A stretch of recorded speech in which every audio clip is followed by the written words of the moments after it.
Morning prime में बड़ी खबर। आज शाम 7वें और आखिरी चरण का चुनाव प्रचार थमने के बाद प्रधानमंत्री नरेंद्र मोदी कन्याकुमारी में हैं। वहां वो स्वामी विवेकानंद को समर्पित रॉक मेमोरियल में मेडिटेशन करेंगे और 1 जून तक वोटिंग के दौरान पीएम कन्याकुमारी में ही रहने वाले हैं। स्वामी विवेकानंद से प्रधानमंत्री का विशेष जुड़ाव भी रहा है।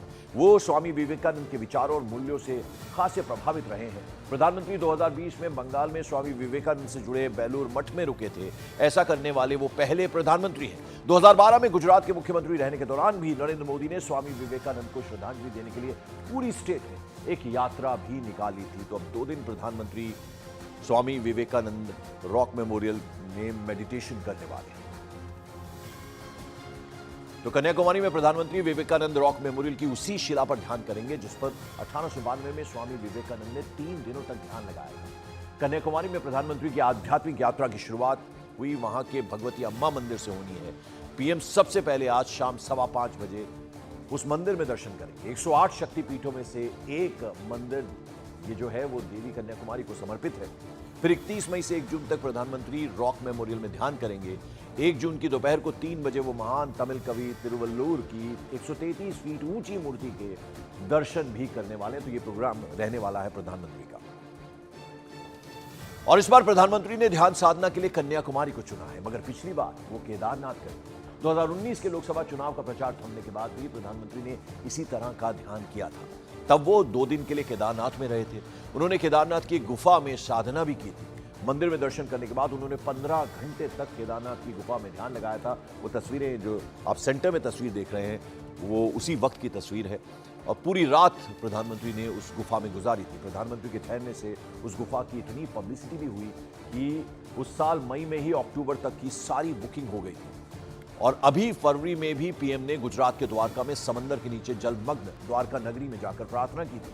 वो अपने साथ मोर पंख लेकर गए थे जो उन्होंने श्री कृष्ण को अर्पित भी किए थे। और अब पीएम कन्याकुमारी जा रहे हैं। तो 3 अलग अलग तस्वीरें हम आपको दिखा रहे हैं। 1 जून तक कन्याकुमारी में प्रधानमंत्री स्वामी विवेकानंद रॉक मेमोरियल में ध्यान लगाएंगे। केदारनाथ गुफा में पिछली बार के चुनाव में 2019 की वो तस्वीर हम आपको दिखा रहे हैं जब ध्यान किया था प्रधानमंत्री ने। सारी रात गुफा में गुजारी थी। और 25 फरवरी 2024 अब से कुछ महीने पहले प्रधानमंत्री ने समुद्र के बीच में उतरकर वहां पर भी ध्यान किया था।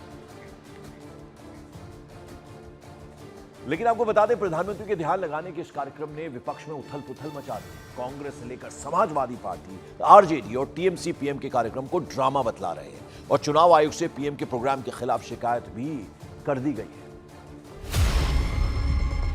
शाम को चुनाव प्रचार खत्म होते ही प्रधानमंत्री कन्याकुमारी में अपनी ध्यान साधना शुरू कर देंगे, मगर उनका ध्यान कार्यक्रम शुरू होने से पहले उस पर सियासत शुरू हो गई है। ममता बनर्जी ने तो 2 टूक कह दिया कि अगर प्रधानमंत्री का कार्यक्रम टीवी पर दिखाया गया तो वो चुनाव आयोग पहुंच जाएंगी क्योंकि वो भी पीएम का प्रचार ही होगा।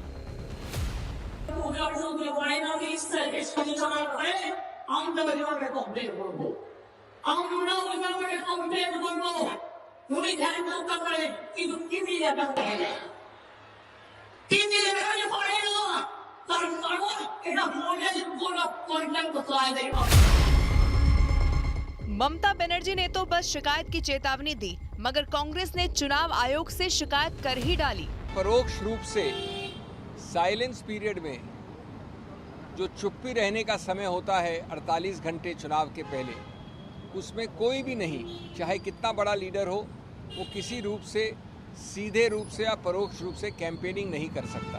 कल शाम को 30 तारीख की शाम को शुरू करेंगे जैसा कि घोषणा में आया है। तो ये आवश्यक होना चाहिए प्रतिबंध चुनाव आयोग द्वारा कि इसका प्रसारण न प्रिंट न देखने वाली मीडिया, विजुअल मीडिया के द्वारा प्रतिबंधित होना चाहिए। विपक्ष का कहना है कि अगर पीएम के कार्यक्रम का मीडिया में प्रसारण होता है तो उससे लोग प्रभावित होंगे। बहुत अच्छी बात है, जा रहे हैं। मैं तो समझती हूँ कि जाने की क्या ज़रूरत है। घर पे भी बैठ के अगर मेडिटेशन अगर आप कर सकते हैं, कोई भी मेडिटेशन कहीं भी कर सकता है, लेकिन उसका इतना प्रचार नहीं होता है, मैं समझती हूँ। तो ये अच्छी बात है और जाएं जहाँ जाना चाहिए। अब इतने अपशब्दों का आपने इस्तेमाल किया जैसा इस देश के इतिहास में कभी नहीं हुआ, और वो भी ध्यान करेंगे। आपको असल में रिफ्लेक्शन करना चाहिए, आत्मचिंतन। और आत्मचिंतन बिना कैमरे के करिएगा। आपकी आदत है कि गुफा में भी जाते हैं तो 5 कैमरा पहले से सेट कर लेते हैं। प्रधानमंत्री कर उनका आखिरी मेडिटेशन रहेगा। बाद में नरेंद्र मोदी करके वो हमेशा मेडिटेशन करते रहेंगे। मगर बीजेपी ने विपक्ष के आरोपों को उनकी हार का डर बता दिया। प्रधानमंत्री जी बोलते थे तब दिक्कत होती थी, भाई भाई भाई भाई भाई भाई चिल्लाने लगते थे, रोने लगते थे, त्राहिमाम मचा देते थे। अब प्रधानमंत्री जी कल के बाद मौन व्रत में जा रहे हैं, 2 दिन ध्यान करेंगे कन्याकुमारी में, उसमें भी समस्या है। मतलब चुप रहना भी मोदी का इनको अंदर से थर्रा देता है, डरा देता है।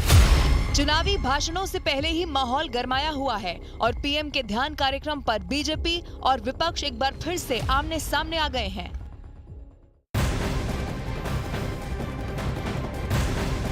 मॉर्निंग ड्राइव में बड़ी खबर, लोकसभा चुनाव के लिए प्रचार का आज आखिरी दिन है। बस एक चरण बचा है, 1 जून को उसके लिए भी मतदान हो जाएगा और आज शाम को प्रचार का दौर थम जाएगा। इस चुनाव की अपनी आखिरी रैली करने के लिए प्रधानमंत्री नरेंद्र मोदी आज पंजाब पहुंचने वाले हैं। सुबह यानी अब से कुछ देर बाद 11 बजे वो होशियारपुर में बीजेपी की हैट्रिक लगवाने के लिए उतरेंगे। 2014 से ये सीट बीजेपी के नाम है। करीब 56% हिंदू आबादी वाली इस सीट को बीजेपी किसी भी कीमत पर अपने हाथ से निकलने नहीं देना चाहती है। होशियारपुर की इस आरक्षित सीट पर बीएसपी भी किसी भी पार्टी का खेल बना या बिगाड़ सकती है, तो उस लिहाज से भी बहुत महत्वपूर्ण है ये सीट।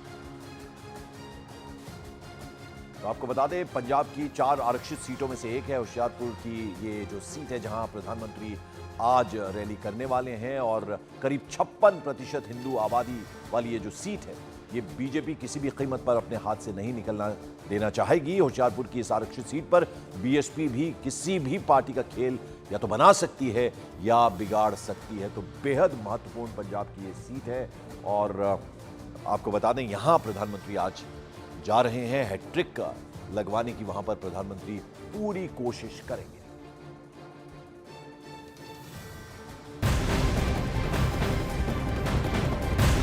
और इस बीच केंद्रीय गृह मंत्री अमित शाह ने उत्तर प्रदेश के गाजीपुर में एक रोड शो किया। इस दौरान अमित शाह ने न्यूज 18 इंडिया से एक्सक्लूसिव बातचीत करते हुए 400 से ज्यादा सीट जीतने का दावा कर दिया।